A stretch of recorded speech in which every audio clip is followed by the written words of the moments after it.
Salut à tous, j'espère que vous allez bien. Pour ma part, ça va hyper bien. Alors, aujourd'hui, vous savez, on va attaquer le tirage au sort en début de vidéo. Donc déjà, un grand merci aux personnes qui m'ont laissé des commentaires sur la dernière vidéo parce que ça m'a beaucoup aidé et une m'a même proposé un défi par rapport au tirage au sort.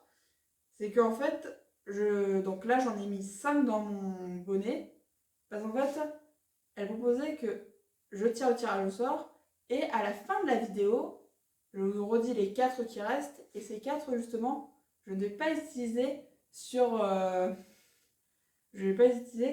prochaine vidéo. Comme ça va me permettre de organiser peut-être les différents tirages au sort étant donné que j'ai fait plutôt une vingtaine voire une trentaine de petits papiers. Donc merci à cette personne vraiment de m'avoir donné cette idée, enfin, avoir donné plutôt cette piste. Et vraiment, on va commencer le tirage au sort.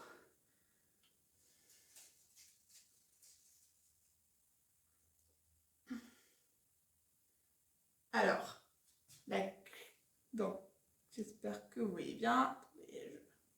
En fait, c'est La clé du bonheur et c'est un livre de Daniel Steele. Alors, j'espère que je prononce bien le nom de l'auteur. Si jamais j'ai fait une faute, n'hésitez pas à me le dire en commentaire. D'ailleurs, n'hésitez même pas à me dire ce que vous en avez pensé à la fin de la vidéo. Je vais chercher le roman et on commence tout de suite.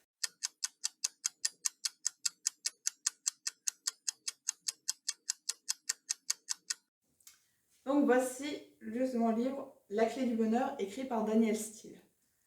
Alors, comme je vous le dis, j'espère que je prononce bien le nom.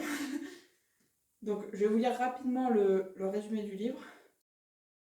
Brillante avocate à San Francisco, Sarah Anderson jongle entre son travail et un petit ami égoïste qui se joue de l'amour qu'elle éprouve pour lui. Tout bascule cependant le jour où l'un de ses clients meurt en lui léguant une somme considérable et un message d'adieu accompagné d'un souhait. Qu'elle utilise cette fortune pour réaliser un projet merveilleux, quel qu'il soit. Pour Sarah, ce projet va s'incarner dans une maison, mais pas n'importe laquelle.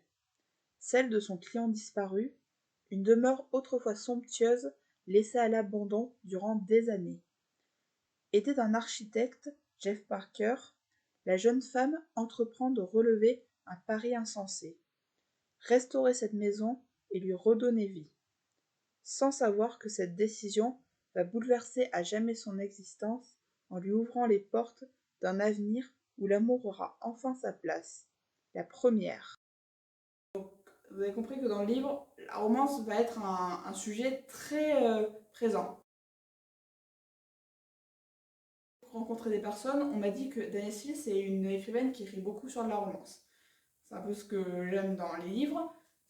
Mais voilà aussi, moi, ce que j'aime bien chez Danielle Steele, c'est qu'en fait, quand elle écrit de la romance, c'est une romance qui est tellement bien construite qu'elle pourrait vraiment paraître réelle.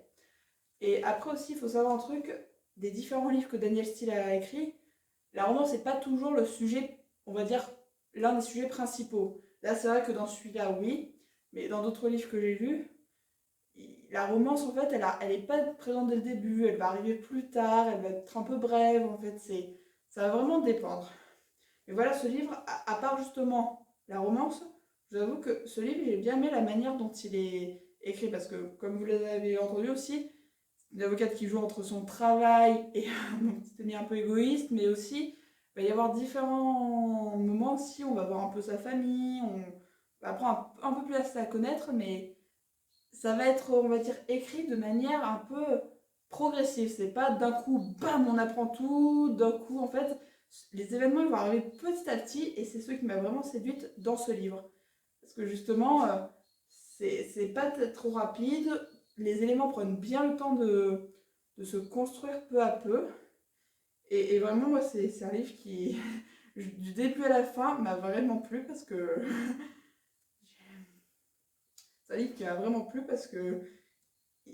Je veux dire, je me suis facilement à identifier au personnage principal.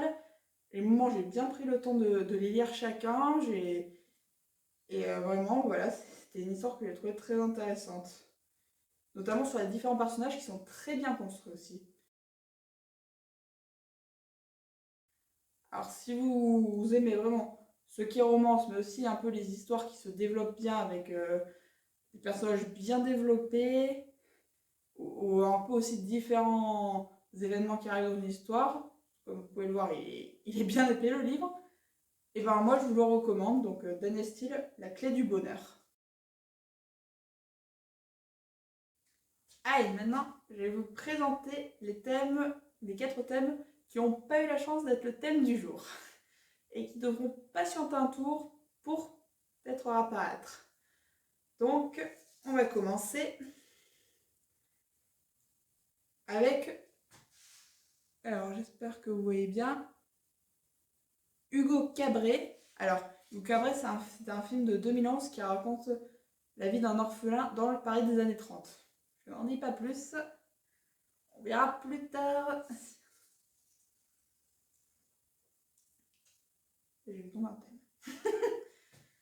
Ensuite, on a Rasta Rocket. Alors, Rasta Rocket, ce coup-ci, c'est un film de 1993 qui s'inspire d'une histoire réelle d'athlètes olympiques. Il est tombé. Vous.